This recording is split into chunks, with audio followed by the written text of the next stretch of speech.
தேவனுக்கு மகிமை உண்டாவதாக. இஸ்ரவேலர் மேலே ஆண்டவர் ஒரு விசேஷித்த வாக்குத்தத்தத்தை வச்சாரு.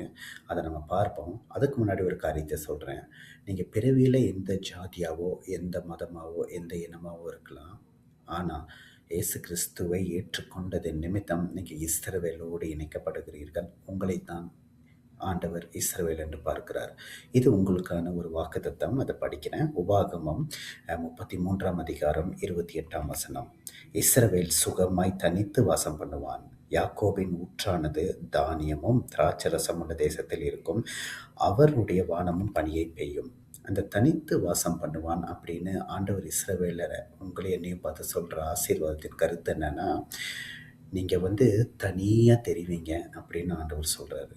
அதாவது நிறைய பேர் தவறாக புரிஞ்சுக்காதீங்க, உங்களை பிரித்து எடுத்துட்டாரு, இனி தீண்டாமை இருக்குது, அடுத்தவங்க கூட சேரக்கூடாது, இப்படி எதுவுமே ஆண்டவர் சொல்லலை.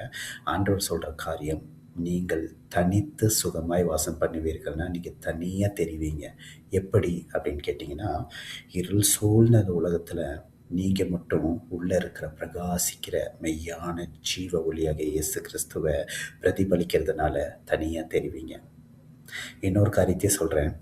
நான் தனியாயிட்டனே, நான் கஷ்டப்படுறேனே, ஆண்டவரை ஏற்றுக்கொண்டது நிமித்தம் ஒதுக்கப்பட்டனே அப்படின்னு நீங்கள் சொல்வீர்களானால், இன்று நான் ஒரு காரியத்தை சொல்கிறேன். இயேசு கிறிஸ்து உங்கள் கூட இருக்கும்போது நீங்கள் எப்பொழுதுமே தனியாக இருப்பதில்லை. நீங்கள் அனாதையாய் அழுது திரிவதில்லை. என ஆண்டவர் இது உங்கள் மேலே வச்சிருக்கிற ஒரு வாக்குத்தத்தம், ஆசீர்வாதம்.